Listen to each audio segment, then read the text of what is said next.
Bienvenue, explorateurs du mystère. Avant de nous pencher sur les sombres secrets du manoir Rottier, j'aimerais savoir d'où nous regardez-vous aujourd'hui. Laissez un commentaire ci-dessous et participez à cette enquête. Et si vous aimez les histoires à suspense, les mystères et les événements macabres qui donnent des frissons même dans les couloirs les plus silencieux, n'oubliez pas de vous abonner à la chaîne et d'activer les notifications. Ainsi, vous ne manquerez aucun rebondissement, aucun secret enfoui, ni aucune découverte surprenante que nous dévoilerons tout au long de ce voyage. Le vent froid du matin s'infiltrait par les interstices des fenêtres du vieux manoir Rottier, charriant avec lui un parfum de vieux bois et une légère odeur de moisi. Pendant 30 ans, la propriété était restée presque intacte, gardant des secrets qui semblaient murmurer entre les couloirs déserts. Le bruit lointain de pas résonnait sur les dalles du jardin, mais personne ne les reconnaissait. Le manoir était inhabité, du moins le croyait le voisinage. Élisabeth Moreau, une femme de 40 ans, vivait en périphérie de Lyon dans un petit appartement imprégné des souvenirs d'une enfance passée au service de familles aisées. Des années auparavant, le destin l'avait condamnée aux tâches domestiques, à s'occuper de demeures qui ne seraient jamais les siennes, tandis qu'elle observait de loin l'opulence de l'élite française. Mais en ce matin glacial, la monotonie de son existence allait être brutalement rompue. Le facteur lui apporta une lettre inattendue. Aucune adresse de retour n'était visible, seulement le vieux cachet de la famille Rottier. En l'ouvrant, Élisabeth découvrit des mots qui la glacèrent le cœur. Conformément à mon testament, Élisabeth Moreau est l'unique héritière du domaine Rottier, situé en Champagne.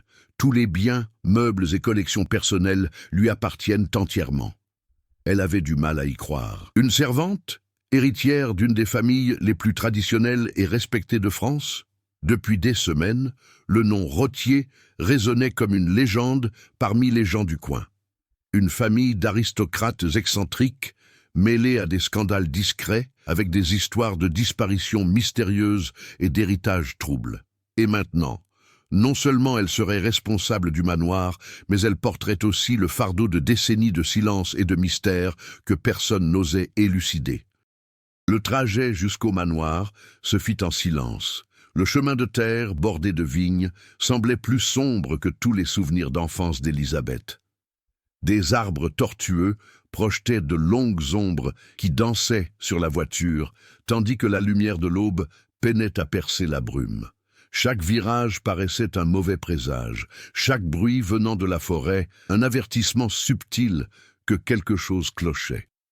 Lorsqu'il aperçut enfin le manoir, l'immensité du lieu le laissa sans voix. Tour gothique, hautes fenêtres closes, murs couverts de lierre sec et de cendres, tout était entretenu avec une précision qui suggérait à la fois l'abandon et un soin obsessionnel. C'était une œuvre d'art que nul ne devrait posséder et pourtant elle était désormais sienne. En traversant le hall d'entrée, un parfum de vieux bois et de cire, mêlé à une odeur indéfinissable, l'envahit. Les portraits de la famille Rottier la fixaient du haut des murs, leurs yeux perçants semblant juger sa présence. Dans les moindres détails, la demeure exhalait une histoire de pouvoir, de secret et de mort. De subtils signes indiquaient qu'il ne s'agissait pas d'une simple vieille maison. Les portes grinçaient toutes seules, les ombres se mouvaient à leur propre rythme et l'air semblait lourd d'une présence indicible. En parcourant les couloirs, Élisabeth remarqua le souci obsessionnel du détail de la famille. Meubles de style Louis XVI, tapisseries aux scènes frôlant le grotesque, livres aux couvertures de cuir usé et aux titres évoquant l'alchimie et la médecine antique. Chaque pièce racontait l'histoire d'une aristocratie qui s'enorgueillissait de conserver le pouvoir même après la mort de ses membres. Puis, au centre de la bibliothèque principale, sur un bureau d'ébène, reposait une enveloppe ancienne, scellée à la cire rouge. Une simple étiquette portait l'inscription « À lire attentivement ». Les mains tremblantes, Élisabeth brisa le sceau. Les instructions à l'intérieur étaient simples et troublantes. Des noms, des dates, des instructions pour ouvrir des compartiments secrets et des références à des documents qui devaient rester cachés. Chaque mot semblait destiné à révéler non seulement un héritage matériel, mais aussi des secrets capables d'ébranler sa perception même de la réalité. Alors que la lumière du matin inondait le hall, Élisabeth comprit que le manoir n'était pas un simple héritage. C'était un labyrinthe d'histoires indicibles, empli de mystères, de trahisons et d'événements que la plupart des vivants auraient préféré oublier. Et désormais, elle en était la gardienne. Chaque pas qu'elle faisait résonnait de la promesse de révélations troublantes, et le vent qui s'infiltrait par les fenêtres brisées semblait murmurer que le passé de la famille Rottier n'était pas encore clos. La tension était palpable, silencieuse mais bien réelle. Que lui réservait l'avenir dans les couloirs? Quels secrets ancestraux de l'aristocratie française attendaient d'être révélés? Et surtout, Élisabeth serait-elle prête à affronter ce qui était resté caché pendant des décennies? Le manoir Rottier, imposant et silencieux, observait. Comme si chaque brique, chaque mur, chaque portrait racontait que ce ne serait pas une simple histoire de richesse ou de destin, mais une histoire où le passé rencontrerait le présent de façon macabre et inéluctable. L'hôtel particulier Rottier, outre sa grandeur, reflétait l'histoire de l'aristocratie française. Un mélange d'opulence et de décadence, de tradition et de sombres secrets. Chaque pièce semblait receler des fragments d'un passé qui refusait de s'effacer. La bibliothèque, avec ses hautes étagères et ses livres poussiéreux, témoignait non seulement du goût raffiné de la famille, mais aussi de son obsession pour les savoirs occultes, avec des traités d'alchimie, de médecine ancienne et des généalogies remontant au XVIIe siècle. De luxueux tapis recouvraient partiellement le parquet, étouffant les bruits de pas et conférant au lieu une solennité presque rituelle. Élisabeth entreprit d'explorer le manoir avec une attention méticuleuse aux détails. Chaque couloir révélait de nouveaux éléments qui en disaient plus sur les Rottier que n'importe quel récit. Les portraits de famille arboraient des expressions sévères, comme si chaque génération portait le poids de secrets inavouables. Elle comprit que la décoration n'était pas qu'esthétique. Certains symboles, gravures de corbeaux, lampes anciennes aux cristaux sombres et portes aux serrures complexes, semblaient conçus pour désorienter ou mettre à l'épreuve ceux qui osaient s'aventurer dans ces couloirs. La vie d'Élisabeth, jusque-là confinée à de petits appartements et à des maisons familiales, se trouvait désormais intimement liée à l'histoire du manoir. Chaque objet découvert, chaque tableau, chaque lettre recelait des indices sur des personnalités intenses et souvent contradictoires. Le patriarche Rottier, Étienne, réputé pour sa rigueur et sa discipline, apparaissait sur les portraits avec un regard froid, presque accusateur. Son épouse, Marguerite, arborait une expression mélancolique et semblait, sur certaines images, observer quelque chose d'invisible devant l'objectif. Ces détails amenèrent Élisabeth à réfléchir aux tensions qui imprégnaient cette famille. Richesse, pouvoir et secrets inavoués coexistaient toujours avec une fragilité émotionnelle et une paranoïa sourde. Parmi les pièces, Élisabeth découvrit des archives d'anciens employés, des journaux intimes et des lettres révélant des relations complexes avec la famille. Certains employés évoquaient des disparitions mystérieuses, d'autres des fêtes somptueuses et des rituels secrets auxquels personne n'était autorisé à assister. On y trouvait des histoires de trahison, de confiance brisée et de pactes tacites transmis de génération en génération. Cet enchevêtrement de récits renforçait l'impression que le manoir était bien plus qu'un simple bien matériel. C'était un être vivant, façonné par les actions et les émotions de ceux qui l'avaient habité. Au cours de ces explorations, Élisabeth fit la rencontre de personnages secondaires inattendus. Camille, le jardinier qui semblait tout savoir de la propriété, prodiguait des conseils énigmatiques, évitant toutefois de répondre directement aux questions sur le passé. Madame Lefebvre, voisine du manoir, se montrait à la fois cordiale et évasive, comme si elle craignait qu'Élisabeth ne ravive des souvenirs qu'il valait mieux laisser enfouis. Même les objets inanimés Une horloge qui n'indiquait jamais l'heure exacte, un vieux piano aux touches cassées, semblait doté d'une conscience propre, participant à la construction de cette atmosphère macabre. Culturellement, le manoir reflétait l'histoire de France dans des détails subtils. Le mobilier de style Louis XVI, les vitraux ornés de symboles monarchiques et les jardins à la française témoignaient d'une famille profondément attachée aux traditions aristocratiques. Chaque détail architectural, chaque choix esthétique influençait non seulement la vie au sein du manoir, mais aussi la façon dont Élisabeth percevait sa nouvelle réalité. Elle sentait que l'héritage n'était pas seulement matériel. C'était un legs d'histoire, de coutumes et de mystères qui avaient façonné la vie et la mort des Rottiers. Peu à peu, Élisabeth commença à remarquer des récurrences, des portes menant à des passages secrets, des objets disparaissant et réapparaissant, de petites inscriptions dissimulées sur les meubles et les murs. Chaque découverte ajoutait une nouvelle dimension au mystère, révélant que le manoir n'était pas seulement un espace physique, mais un véritable labyrinthe émotionnel et psychologique. Le lien entre passé et présent se faisait plus évident, et la responsabilité d'Élisabeth ne se limitait plus à l'entretien de la propriété, mais s'étendait désormais à la compréhension de la complexité de l'histoire qu'elle portait en elle. Au crépuscule, tandis que les ombres s'allongeaient dans les couloirs, Élisabeth prit conscience pour la première fois de l'ampleur de son héritage. Le manoir Rottier n'était pas une simple propriété. C'était un monde à part, avec ses propres règles, ses secrets à percer et ses personnages, vivants et morts, qui attendaient d'être compris. Et dans le silence de la nuit, lorsque le vent soufflait par les fenêtres et que le craquement du vieux bois résonnait, il lui sembla que le manoir lui-même l'observait, attendant que sa nouvelle héritière fasse le premier pas vers l'inconnu. Les jours qui suivirent l'arrivée d'Élisabeth au manoir Rottier furent marqués par une série de découvertes troublantes. Chaque pièce explorée semblait receler des indices d'un passé sombre, mais présentait aussi de nouveaux obstacles qui mettaient à l'épreuve son courage et son discernement.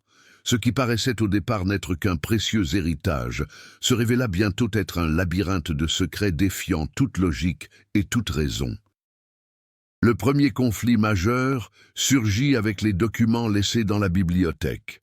Parmi les contrats, les lettres et les journaux intimes, Élisabeth découvrit des références à d'Anciens Testaments, des querelles familiales et, plus surprenant encore, des documents faisant allusion à d'anciens crimes non résolus impliquant des membres de la famille Rottier.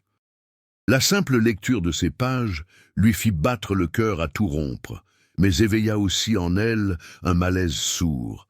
Quelque chose dans le manoir semblait réagir à sa présence, comme s'il ne voulait pas que ses secrets soient dévoilés. Alors qu'elle tentait de rassembler les informations, des objets se mirent à bouger inexplicablement. Des livres tombèrent des étagères sans raison apparente, des portes claquèrent, et des ombres semblèrent danser sur les murs, défiant la perception d'Élisabeth. Pour la première fois, elle eut le sentiment de ne pas être seule, non pas physiquement, mais par une présence. Le manoir Rottier n'était pas qu'un vieux bâtiment. C'était le témoin vivant d'événements dont l'écho résonnait encore à travers le temps. Le jardinier Camille devint un allié malgré lui, quoique énigmatique. Il prodiguait des informations fragmentaires, laissant souvent Élisabeth plus perplexe qu'éclairée.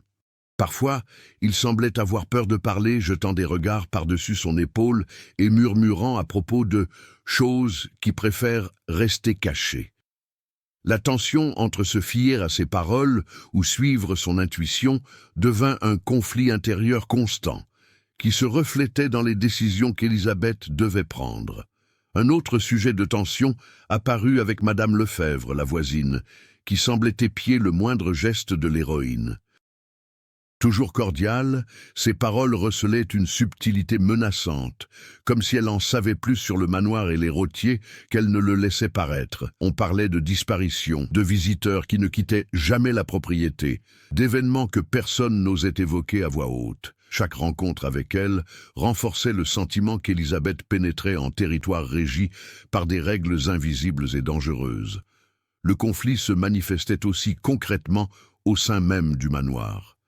Des passages secrets, découverts derrière des bibliothèques et des panneaux, menaient à des pièces oubliées, dont beaucoup recelaient d'anciens objets ou artefacts semblant imprégnés d'une énergie propre. Dans l'une de ces pièces, Élisabeth découvrit des portraits d'enfants de la famille, aux expressions d'un réalisme troublant, comme si leurs yeux la suivaient du regard. La peur de toucher ces objets ou de les explorer plus en détail instaurait une tension constante, maintenant le récit en équilibre entre curiosité et terreur psychologique. La pression s'intensifia lorsqu'Élisabeth découvrit des documents révélant des conflits internes au sein de la famille Rottier, trahison, rivalité et décisions ayant entraîné des morts mystérieuses. Chaque lettre lue, chaque note trouvée, lui rappelait que ceux qui détenaient le pouvoir sur le manoir portaient aussi la responsabilité de leurs actes passés. Désormais héritière, Élisabeth se sentait prise au piège entre le besoin de découvrir la vérité et la crainte de ce que ce passé pourrait révéler. Au fil des jours, de petits événements commencèrent à suggérer que le manoir lui-même mettait Élisabeth à l'épreuve. Des objets disparaissaient et réapparaissaient à divers endroits. Des lumières vacillaient sans raison apparente, et l'écho de pas inexistants semblait la suivre à chaque mouvement.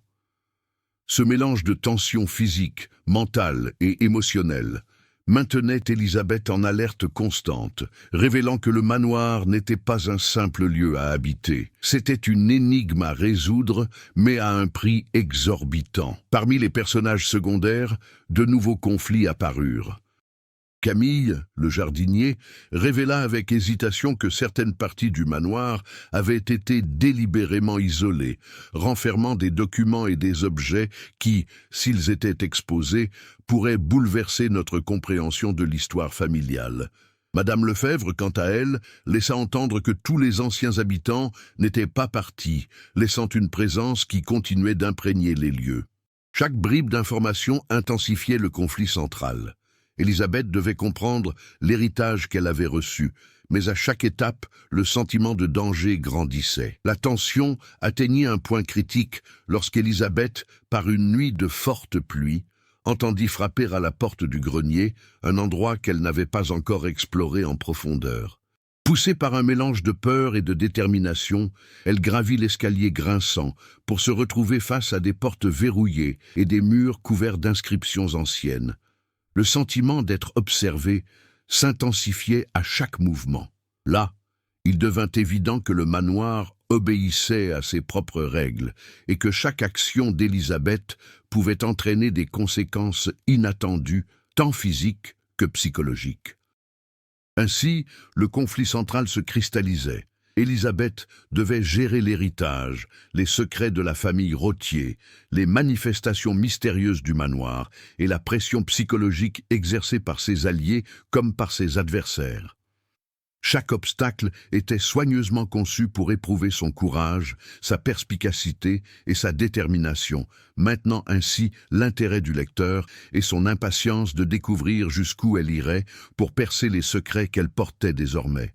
À mesure que le conflit central autour du manoir Rottier et des secrets de famille progressait, d'autres histoires ont émergé, s'entremêlant de façon inattendue à la vie d'Élisabeth. Chaque intrigue secondaire a enrichi le récit, approfondissant le mystère et les épreuves personnelles de l'héroïne. La première intrigue secondaire concernait le jardinier Camille. Bien qu'il semblât être un allié au premier abord, il dissimulait lui aussi des secrets. Employé par la famille Rottier depuis son plus jeune âge, Camille connaissait des passages et des codes que personne d'autre ne se rappelait. Cependant, il nourrissait une vieille rancune. Son prédécesseur, également employé du manoir, avait mystérieusement disparu après avoir été mêlé à des documents désormais en possession d'Élisabeth. Partagé entre l'aider et se protéger, Camille commença à agir avec hésitation et prudence, mettant la confiance d'Élisabeth à l'épreuve. Chacun de ses conseils semblait receler plus d'avertissements voilés que d'instructions claires, ce qui accentuait la tension entre eux et renforçait le mystère qui entourait le manoir. Entre-temps, la voisine, Madame Lefebvre devint un élément complexe du récit. Elle en savait plus sur le manoir et ses anciens habitants qu'elle ne voulait l'admettre. Des conversations, des gestes et des regards en apparence anodins laissaient deviner qu'elle détenait des informations cruciales sur des disparitions et des tragédies passées. Son ambiguïté empêchait Élisabeth de discerner si Madame Lefebvre serait une alliée ou un obstacle.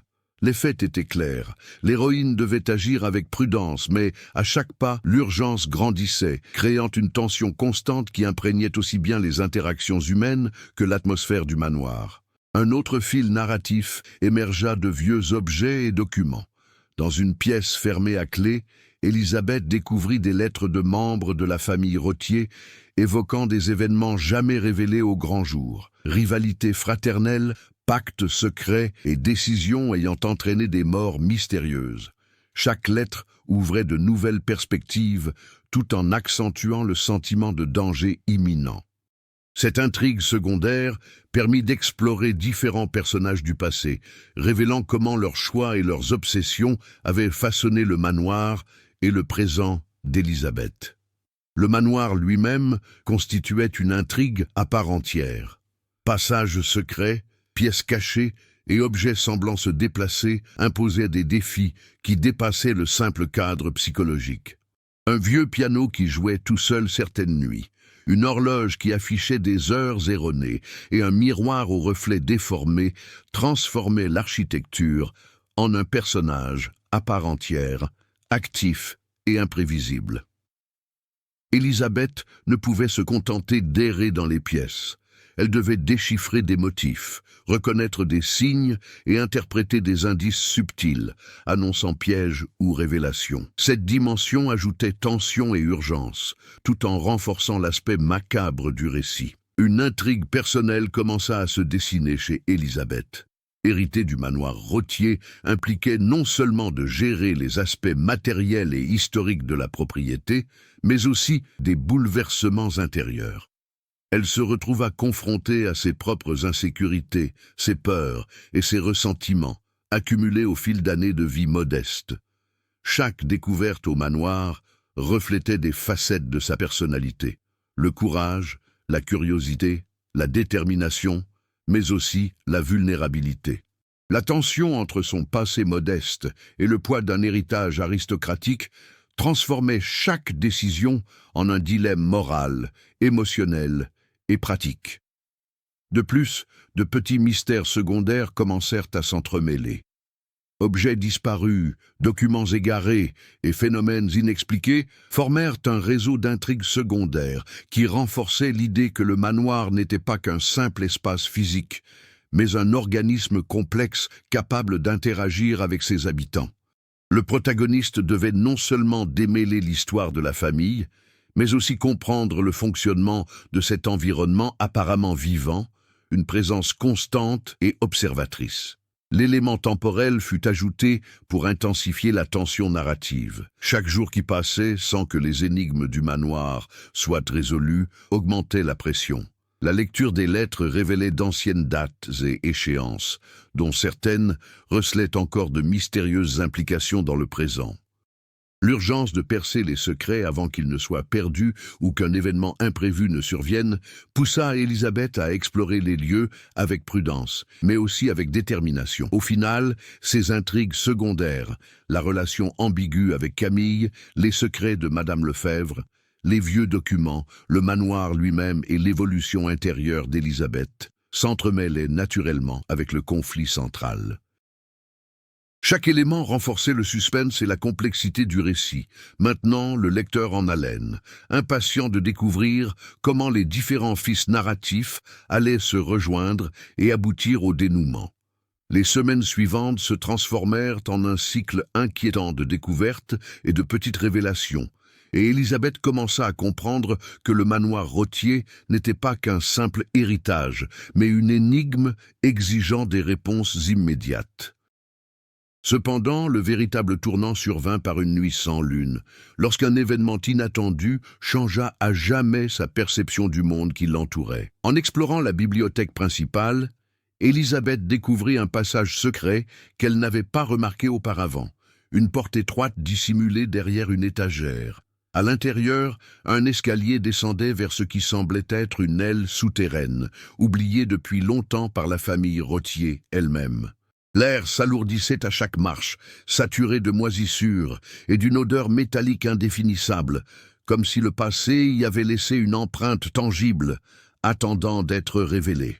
En descendant au sous-sol, Elisabeth découvrit une série de pièces fermées à clé et de vieux documents. Mais ce qui attira véritablement son attention fut une boîte en bois noir, scellée par des ferrures rouillées, et portant des traces d'utilisation récentes, comme si quelqu'un avait manipulé son contenu peu de temps auparavant.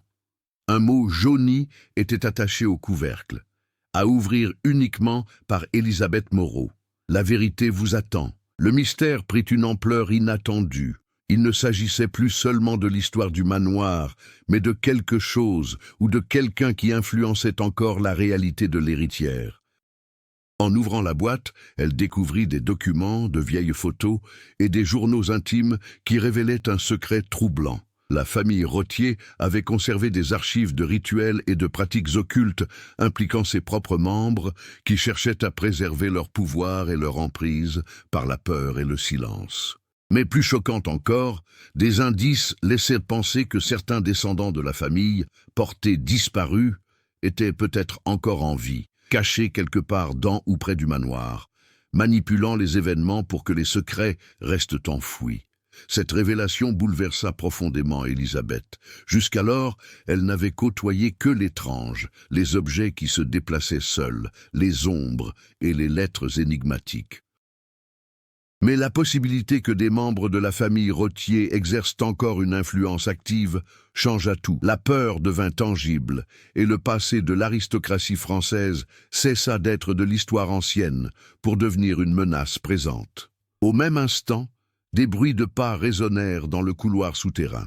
Elisabeth se figea, le cœur battant la chamade, et comprit qu'elle n'était pas seule. Camille, le jardinier, émergea de l'obscurité, le visage grave. Il avoua en savoir plus qu'il ne l'avait révélé jusqu'alors. Tous les Rottier n'avaient pas disparu, et certains restaient cachés, maintenant le manoir sous surveillance, afin de protéger des secrets qu'il ne fallait absolument pas dévoiler au public. Le choc fut double. Non seulement le monde d'Elisabeth était sur le point de basculer, mais la confiance qu'elle avait placée en Camille était désormais ébranlée. Il avait été un guide, mais aussi le gardien de mystère qui surgissait à présent de manière inattendue et dangereuse. Le jeu de la confiance, jusque-là limité à des dilemmes intérieurs et à des observations subtiles, s'était mué en un véritable conflit. L'héritière devait choisir à qui faire confiance et jusqu'où elle pouvait aller sans mettre sa propre vie en danger. Tandis qu'elle tentait d'assimiler l'information, une série d'événements physiques accentua la tension. Des objets commencèrent à tomber des étagères du sous-sol, des lumières vacillèrent et une impression de présence s'intensifia, comme si le manoir réagissait à la découverte d'Elisabeth. C'était comme si chaque secret mis au jour activait des mécanismes invisibles capables de modifier l'architecture même et la perception de l'espace. L'atmosphère macabre du manoir atteignit son paroxysme. Le silence devint pesant, presque palpable, et chacun des pas d'Elisabeth résonnait comme un avertissement. La tension atteignit son paroxysme lorsqu'elle découvrit une vieille photographie qui la figea, un portrait d'elle-même datant de plusieurs décennies aux côtés de membres de la famille Rottier. C'était impossible, et pourtant, elle n'avait aucun doute. La boîte contenait la preuve que sa présence au manoir n'était pas un simple hasard. Quelqu'un l'attendait, peut-être depuis toujours, en tant qu'héritière légitime, mais aussi comme un pion dans un jeu plus vaste. À cet instant, Elisabeth comprit que l'histoire du manoir, son héritage et les événements récents n'étaient pas des éléments isolés. Chaque objet, chaque lettre, chaque allié ou adversaire composait un puzzle plus vaste. Et elle en était le centre. Cette révélation non seulement redéfinit le conflit central, mais ouvrit aussi la voie à une intrigue imprévisible. Le manoir Rottier n'était pas seulement un héritage et un secret, c'était un piège, une leçon, une épreuve de courage et de perspicacité. Ce tournant n'a pas apporté de réponse définitive. Au contraire, il a soulevé de nouvelles questions. Qui avait semé les indices? Qui d'autres observait? Et surtout, Élisabeth serait-elle prête à affronter les rôtiers encore en vie ou les fantômes du passé qui, invisibles et puissants, manipulaient le présent? Le cœur lourd et l'esprit tourmenté de théories et de craintes, Élisabeth réapparut, consciente que plus rien ne serait jamais comme avant au manoir. Ce tournant ne changea pas seulement le cours de l'histoire, il redéfinit l'essence même de ce que signifiait hériter du manoir Rothier. Dès lors, chaque décision, chaque geste, chaque découverte aurait des conséquences imprévisibles et potentiellement macabres. Ce tournant avait transformé le manoir Rothier d'un lieu de curiosité en un labyrinthe de dangers concrets. Élisabeth découvrit non seulement que les membres de sa famille pouvaient encore exercer une influence, mais aussi que chacun de ses actes avait des répercussions immédiates et imprévues. Le poids de l'héritage n'était plus symbolique. Il était désormais viscéral, présent dans chaque couloir, chaque pièce et chaque objet qui semblait observer et réagir à sa présence. La première conséquence fut émotionnelle. Élisabeth ressentit la peur véritable, non seulement face à l'inconnu, mais aussi face à la conscience d'être constamment mise à l'épreuve. Chaque décision devenait source d'angoisse. Ouvrir une porte, manipuler un document ou simplement traverser un couloir pouvait déclencher des réactions qu'elle ne maîtrisait pas encore pleinement. Le silence du manoir, autrefois simplement imposant, devint menaçant. L'écho de pas qui n'étaient pas les siens et le grincement des vieilles portes lui rappelaient sans cesse que sa vie et sa santé mentale étaient intimement liées au passé de la famille Rothier. Camille, le jardinier, réagit de façon complexe. Allié, hésitant au départ, il se posa désormais en gardien du secret, distillant des informations fragmentaires tout en mettant en garde contre des dangers invisibles. La tension entre confiance et suspicion s'intensifia. Élisabeth devait interpréter ses paroles avec prudence, discernant protection et manipulation. Chaque dialogue, si bref fut-il, recelait plusieurs niveaux de lecture, renforçant le suspense et l'atmosphère macabre qui imprégnaient le récit. Madame Lefebvre, de son côté, s'impliqua davantage dans l'intrigue. Ses visites se firent plus fréquentes, et ses propos ambigus laissaient entendre qu'elle en savait bien plus sur ce qui se tramait au manoir qu'elle ne voulait bien le révéler. Sa présence rappelait à Élisabeth que les secrets de la famille Rothier n'appartenaient pas seulement à l'espace physique, mais aussi à la mémoire collective de la communauté, et que certaines informations pouvaient s'avérer dangereuses si elles étaient divulguées à tort. L'ambiguïté de Madame Lefebvre accentuait ce sentiment de surveillance constante, comme si le passé était vivant, suivant la protagoniste à la trace. Sur le plan physique, le manoir continuait de réagir. Les objets qui auparavant se déplaçaient d'eux-mêmes semblaient désormais interagir avec plus d'assurance, bloquant des passages ou dévoilant des compartiments lorsqu'Élisabeth agissait de manière stratégique. Le piano ancien, par exemple, jouait des mélodies décousues, rompant le silence à des moments critiques, tandis que l'horloge du hall principal semblait accélérer ou ralentir le temps, créant la désorientation et intensifiant le suspense. L'architecture du manoir devenait un personnage à part entière, avec ses propres règles et réactions, incitant Élisabeth à déchiffrer des schémas et à anticiper les conséquences.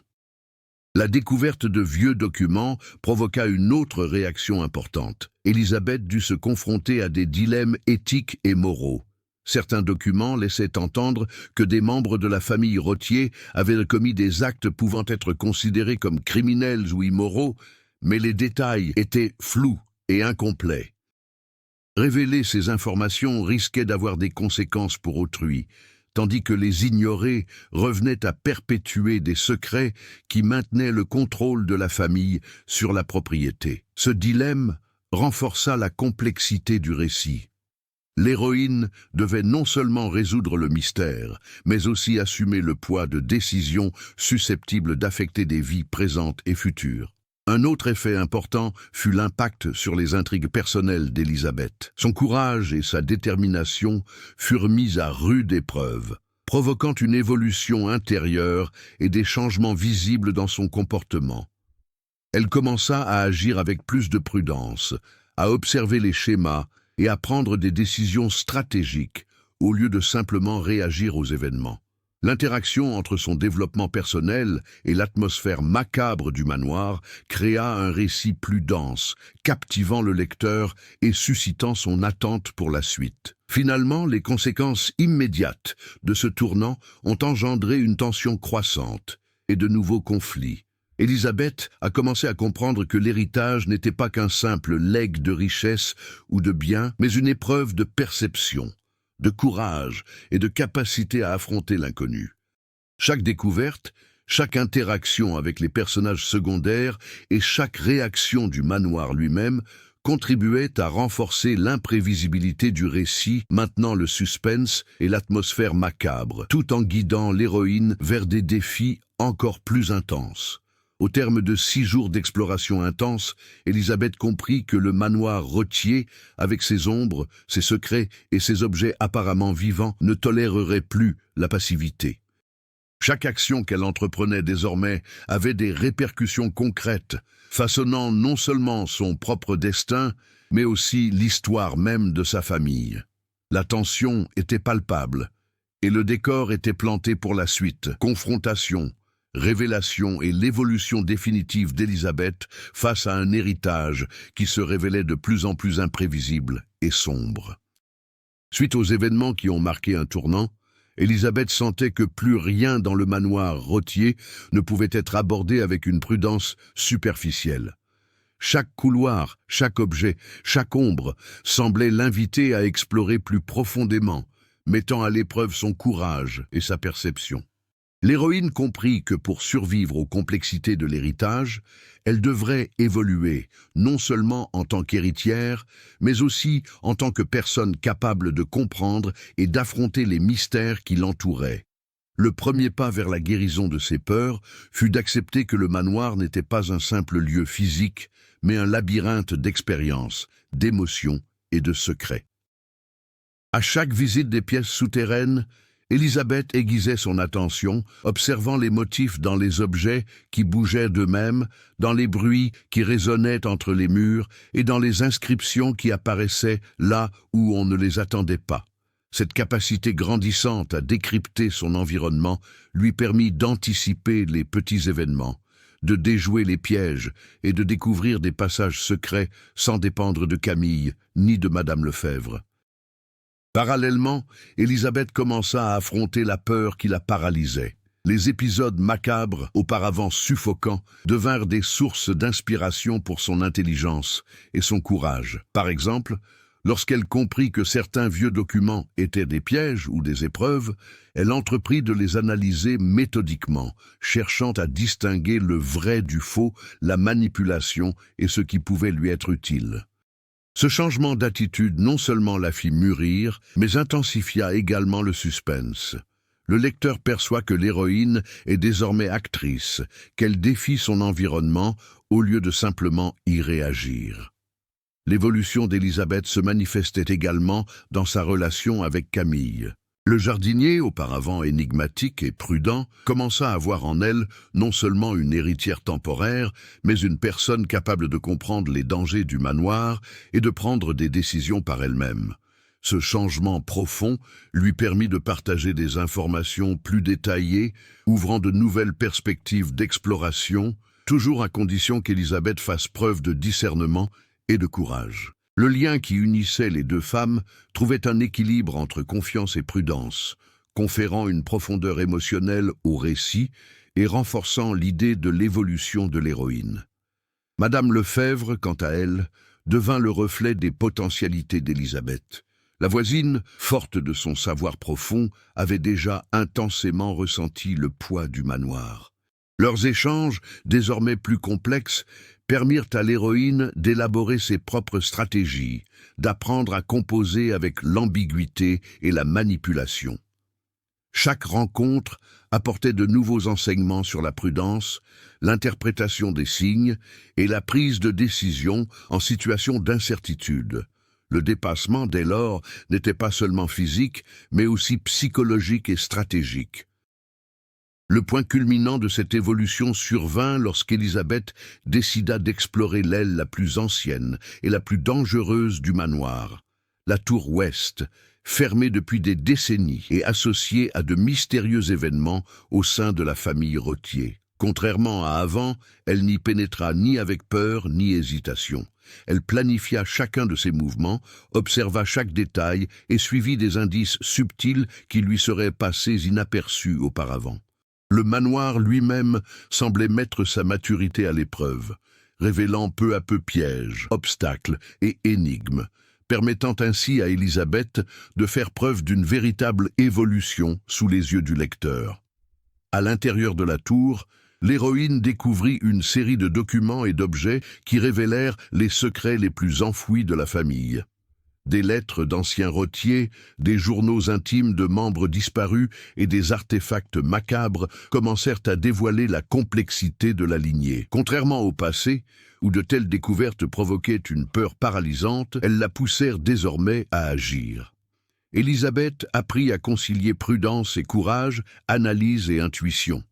Chaque décision prise dans la tour consolida sa transformation. D'héritière apeurée, elle devint une gardienne active de l'héritage Rottier. Au-delà de son épanouissement personnel, Élisabeth entreprit de redéfinir son rapport à son héritage. La peur qui la freinait auparavant fit place au respect et à la compréhension. Elle comprit que le manoir n'était pas un fardeau, mais pouvait devenir un espace de maîtrise et de savoir où chaque ombre, chaque objet, chaque document pouvait lui être utile. Cette prise de conscience marqua une maturité sans précédent et fit d'elle un élément central non seulement du récit, mais aussi du destin du manoir. L'ultime défi de cette phase de dépassement d'obstacles consistait à affronter directement l'inconnu. Un étrange phénomène, une ombre qui semblait la suivre à travers la tour, mit son courage à l'épreuve. Mais Élisabeth, désormais consciente de sa progression, fit face à cette présence sans hésiter, usant de logique, d'observation et de détermination. Le résultat confirma non seulement son évolution, mais ouvrit également la voie à de futurs rebondissements, préparant le terrain pour le point culminant de l'histoire. Au final, l'héroïne avait accompli une évolution remarquable et marquante. Sa transformation fut non seulement émotionnelle, mais aussi stratégique, intellectuelle et pratique. Chaque action témoignait d'un apprentissage et d'une évolution constante, instaurant un nouvel équilibre entre la peur du passé et le courage d'affronter le présent. Le manoir Rottier, avec son atmosphère macabre, devint un catalyseur de force et de perspicacité, et Élisabeth était prête à relever les défis décisifs qui l'attendaient.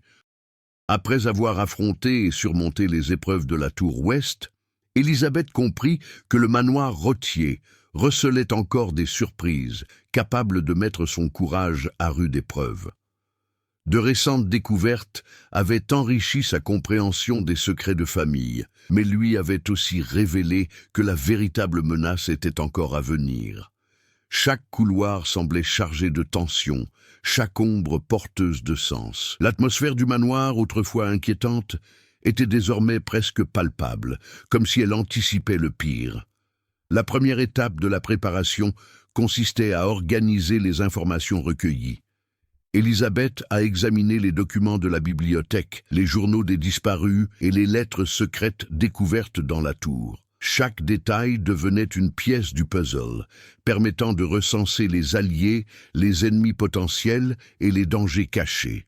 Elle commença à repérer des schémas, des passages secrets menant à des zones stratégiques, des signes indiquant la présence de personnes dissimulées et des objets témoins d'événements passés. Cette analyse minutieuse s'avéra essentielle pour planifier ses prochaines actions en toute sécurité.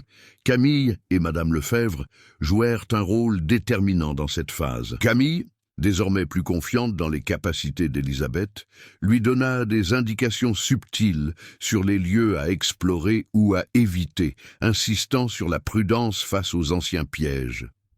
Madame Lefebvre, quant à elle, révéla des bribes d'informations sur les derniers membres de la famille Rottier et sur les pactes qui préservaient certains secrets. La combinaison de ces informations extérieures et des connaissances acquises par Élisabeth lui permit d'avoir une vision plus globale du manoir et de comprendre où le conflit principal pourrait atteindre son point culminant. L'environnement physique du manoir contribuait à la tension croissante. Les objets se déplaçaient avec une intensité accrue, les ombres semblaient observer, et des bruits auparavant discrets devenaient des signes évidents de présence. Le manoir n'était plus un simple décor. Il était un participant actif, réagissant aux perceptions et aux décisions de l'héroïne. Les escaliers qui grinçaient, les portes qui paraissaient autrefois simplement verrouillées et les couloirs silencieux se transformaient en défis stratégiques, mettant à l'épreuve l'équilibre émotionnel d'Élisabeth et sa capacité à anticiper les mouvements inattendus. De plus, de nouveaux conflits intérieurs surgirent chez l'héroïne elle-même. La pression de découvrir la vérité sur la famille Rottier, de composer avec des alliés ambigus et d'interpréter les indices de son environnement transformait chaque décision en un dilemme moral. Ouvrir une porte pouvait révéler des secrets ou des pièges. Affronter Camille ou Madame Lefebvre pouvait apporter des réponses ou des dangers. Élisabeth devait trouver un équilibre entre courage, logique et intuition. Des éléments essentiels pour affronter le dénouement imminent. La tension narrative était également accentuée par le facteur temporel. Les découvertes laissaient présager des événements imminents, peut-être liés à des membres de la famille encore en vie ou à des phénomènes propres au manoir. L'urgence se faisait sentir. Élisabeth ne pouvait plus se contenter d'explorer passivement. Elle devait agir, anticiper et réagir sans tarder. Cette pression rythmait le récit et créait une attente palpable, préparant le lecteur au moment où l'histoire atteindrait son point culminant. Durant cette phase, Élisabeth commença à remporter de petits succès qui consolidèrent ses progrès. Elle découvrit des passages lui permettant de se déplacer discrètement, trouva des documents qui éclaircissaient des énigmes antérieures et commença à déchiffrer des motifs cachés dans les symboles disséminés dans le manoir. Chaque réussite renforçait sa confiance et indiquait qu'elle était prête à relever le défi principal. Le récit, parallèlement, maintenait le suspense. Rien n'était entièrement sous contrôle et chaque avancée soulevait de nouvelles questions.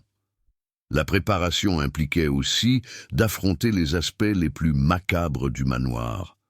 Le piano ancien se remit à jouer tout seul, émettant cette fois des notes qui semblaient suivre un rythme précis, presque comme un message codé. L'horloge centrale continuait d'afficher des heures qui ne correspondaient pas au temps réel, suggérant que le manoir obéissait à sa propre logique temporelle. Élisabeth devait interpréter ces signes, consciente que chaque détail, aussi infime fût-il, pouvait s'avérer crucial dans la confrontation imminente. À la fin de cette période, Élisabeth était prête mentalement et physiquement. Sa confiance, son sens de l'observation et sa connaissance approfondie du manoir Rottier la préparaient à affronter le dénouement. Tous les éléments, alliés, menaces, énigmes, obstacles physiques et psychologiques, convergeaient vers un point de décision crucial, créant une anticipation maximale pour la confrontation qui allait définir le récit. La tension était à son comble, et le manoir, avec son histoire macabre, ses ombres menaçantes et ses secrets enfouis, attendait le prochain geste d'Élisabeth. Chaque action future aurait des conséquences décisives, et le lecteur sentait le dénouement approcher. L'héroïne n'était plus seulement une héritière apeurée, elle était devenue capable d'affronter l'inconnu, d'interpréter les signes et de composer avec les forces obscures qui hantaient le manoir Rottier. Le point culminant de l'histoire du manoir Rottier commença par une nuit lourde, où les nuages masquaient complètement la lune. Le vent sifflait dans les vieux couloirs, faisant flotter les rideaux et résonnant le craquement du plancher de bois comme les pas d'une présence invisible. Élisabeth savait que le moment était venu d'affronter tout ce qui la tourmentait depuis qu'elle avait hérité du manoir. les secrets de famille, les mystères non résolus et la présence vivante d'un passé qui refusait de trouver le repos. La première tension apparut dans le hall principal où l'atmosphère semblait chargée d'électricité. Des objets tombèrent des étagères, des portes claquèrent toutes seules, et le piano ancien joua une mélodie dissonante qui semblait refléter l'angoisse de l'héroïne. Mais Elisabeth, plus préparée que jamais, avança avec détermination, observant chaque détail et anticipant les pièges. Chaque pas résonnait dans le hall, signe que le manoir était conscient de sa présence, réagissant à ses actions comme une entité vivante, mettant son courage à l'épreuve. La confrontation directe commença lorsque Camille, le jardinier, apparut, mais cette fois-ci non plus comme un simple allié ou conseiller. Il révéla avoir participé à un pacte secret, transmis de génération en génération dans la famille Rottier, visant à protéger certains secrets à tout prix. La tension monta d'un cran.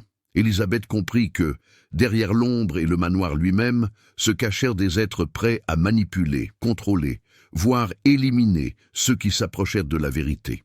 La décision de l'héroïne devint cruciale. Devait-elle l'affronter directement ou chercher une solution plus stratégique? Tandis qu'elle analysait la situation, le manoir se manifesta avec une intensité accrue. Les lumières vacillèrent, des portes verrouillées s'ouvrirent d'elles-mêmes, et un couloir qui lui paraissait auparavant linéaire se transforma en un labyrinthe de miroirs, reflétant de multiples versions d'Elisabeth et brouillant sa perception. Ce phénomène symbolisait le conflit intérieur de l'héroïne. Affronter ses peurs, comprendre la manipulation humaine et déchiffrer l'héritage de la famille Rottier tout à la fois. C'est à cet instant précis que la révélation finale eut lieu. Parmi les reflets des miroirs, Elisabeth aperçut des silhouettes du passé, des membres de la famille Rottier, que l'on croyait disparus, qui l'observaient du regard.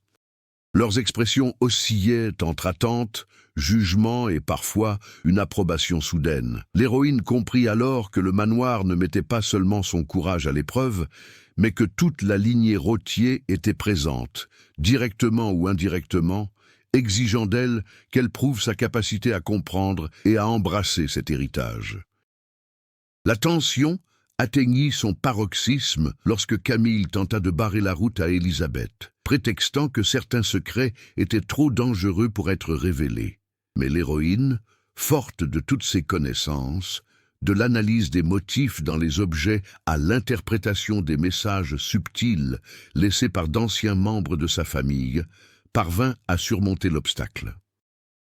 Un jeu de ruse et de courage s'ensuivit, où chaque action avait des conséquences immédiates. Une porte s'ouvrit au moment opportun, un document servit de diversion, et la fine perception des signes dans le manoir permit à Elisabeth de progresser. L'apogée physique et psychologique atteignit son point culminant dans le hall principal, où la boîte en bois noir, trouvée au sous-sol, révéla sa véritable fonction. Elle contenait non seulement les secrets de famille, mais aussi le code qui pouvait soit lever le voile sur les mystères du manoir, soit les emprisonner. En ouvrant la boîte une seconde fois, Elisabeth découvrit des preuves reliant tous les événements précédents. Pacte secret, disparition et manifestations surnaturelles formaient un fil conducteur évident, démontrant que l'héritage des Rottier était avant tout un témoignage d'intelligence, de courage et de moralité. À cet instant, l'héroïne dut prendre une décision cruciale, révéler les secrets et risquer des conséquences imprévisibles, ou préserver les mystères du manoir pour assurer la pérennité de l'héritage et de l'histoire familiale. Avec courage, stratégie et perspicacité, fruit de son parcours, Elisabeth choisit la voie qui conciliait vérité et prudence. Le manoir, comme satisfait de sa décision, sembla retrouver son calme. Les objets s'immobilisèrent, les miroirs reprirent leur aspect normal, et le piano se tut, comme pour reconnaître que l'héritière avait réussi l'épreuve ultime. L'effet fut immédiat et transformateur. Camille, d'abord sceptique et hésitante, se révéla enfin une alliée, reconnaissant qu'Elisabeth avait compris les secrets et assumé ses responsabilités d'une manière unique. Madame Lefebvre, observant à distance, esquissa un sourire énigmatique, comme pour confirmer que la lignée Rottier avait enfin trouvé une personne capable d'honorer son héritage sans succomber aux dangers du passé. Le point culminant n'était donc pas simplement un combat physique ou surnaturel, c'était le moment où Élisabeth achevait son évolution. Elle affronta l'inconnu, perça des énigmes, lutta contre des menaces humaines et surnaturelles, et assuma pleinement son rôle d'héritière consciente et active du manoir Rottier. Le lecteur ressent alors la tension à son comble, l'horreur macabre et la satisfaction de voir l'héroïne triompher d'épreuves qui semblaient insurmontables. Finalement, le manoir Rottier, jadis lieu menaçant et imprévisible, devint le symbole de l'équilibre entre courage, intelligence et respect de l'histoire. Élisabeth prouva qu'elle pouvait non seulement survivre à cet héritage, mais aussi le comprendre et le maîtriser, offrant ainsi au récit une conclusion intense, imprévisible et profondément émouvante. Le dénouement passé, Élisabeth commença enfin à saisir la véritable portée et l'importance de son héritage. Le manoir Rottier, qui pendant des décennies était resté une énigme faite d'ombre, de disparition et de mystère, se présentait désormais plus clairement. Non seulement un lieu physique, mais aussi le reflet de l'histoire, des choix et de la complexité humaine de la famille qui l'avait précédé. Les conséquences des décisions prises au moment le plus critique furent immédiatement manifestes. Camille, la jardinière, devint une alliée fidèle, offrant soutien stratégique et protection en cas de besoin, tandis que Madame Lefebvre conservait son rôle énigmatique, mais avec une confiance implicite en Élisabeth, signe d'approbation quant à la manière dont elle gérait les secrets de famille. L'héroïne, quant à elle, n'était plus l'héritière apeurée arrivée au manoir. Elle s'était métamorphosée en une femme capable de déchiffrer des énigmes, d'affronter les menaces et de conjuguer prudence et courage. La demeure, par sa simple présence, semblait reconnaître cette transformation. Les objets qui auparavant se déplaçaient seuls ou réagissaient de façon imprévisible restaient désormais immobiles, comme si les lieux reconnaissaient enfin que l'héritière était à la hauteur.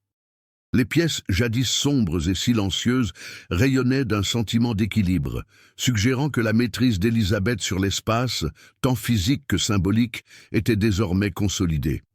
Sur le plan émotionnel, l'héroïne a éprouvé un sentiment de puissance et d'autonomie sans précédent. Chaque choix fait durant les conflits, chaque stratégie employée pour déchiffrer les signes du manoir, chaque acte de courage l'a profondément transformée.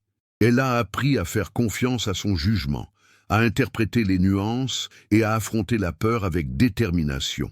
Cette évolution n'était pas seulement personnelle, mais aussi symbolique. En assumant l'héritage de la famille Rottier, Élisabeth en a également assumé la responsabilité historique, éthique et émotionnelle. De plus, la conclusion montrait que les mystères du manoir n'avaient pas besoin d'être entièrement dévoilés pour que le récit se termine de façon satisfaisante. Certains secrets demeuraient enfouis, suggérant que l'histoire de la famille Rottier continuerait d'influencer subtilement le présent, sans pour autant compromettre la stabilité acquise par Élisabeth. Cette ambiguïté contribuait au sentiment de réalisme et de mystère, maintenant l'atmosphère macabre qui imprégnait tout le récit, mais de manière maîtrisée. Finalement, Élisabeth décida que bien qu'elle contrôlât désormais le manoir et eût connaissance de ses secrets, elle ne révélerait pas tout immédiatement. Certaines vérités devaient être soigneusement examinées et préservées, afin de protéger ceux qui pourraient être affectés ou de maintenir l'équilibre de l'histoire familiale. Ce faisant, elle fit preuve non seulement de courage, mais aussi de sagesse, achevant son parcours face à l'adversité de manière cohérente et marquante. À la fin du cycle, le récit révèle que l'héroïne est devenue plus forte, plus perspicace et plus consciente de son rôle de gardienne d'un héritage complexe. Le manoir Rottier, jadis symbole de peur et de mystère, représente désormais l'opportunité, la maîtrise et la compréhension, un héritage qui exigeait respect, intelligence et courage, qualité qu'Élisabeth a enfin incarnée. Des mois plus tard, le manoir Rottier semblait plus serein, mais son passé macabre demeurait présent dans chaque couloir silencieux. Élisabeth arpentait les salles avec assurance, consciente de maîtriser non seulement l'espace physique, mais aussi les secrets de famille. De petits signes, un objet déplacé, une ombre fugace, lui rappelaient que le manoir conservait encore son propre mystère. Pourtant, l'héroïne se sentait préparée. Elle avait appris à interpréter, à affronter et à respecter chaque énigme. L'histoire n'était pas terminée, mais elle était désormais menée par quelqu'un qui en comprenait pleinement la portée. Si les secrets et les mystères du manoir Rottier vous ont captivé, partagez vos impressions en commentaire et dites-nous quels moments ont le plus suscité votre peur, votre curiosité ou votre surprise. Nous voulons savoir comment vous réagiriez face aux énigmes rencontrées par Élisabeth et quelles décisions vous prendriez à sa place. N'oubliez pas de liker, de vous abonner à la chaîne et d'activer la cloche pour suivre nos nouvelles histoires captivantes, pleines de suspense, de mystère et de rebondissements. Chaque avis et chaque interaction contribuent à faire vivre le récit et vous permettent de participer à l'aventure au cœur des couloirs et des secrets de la famille Rottier.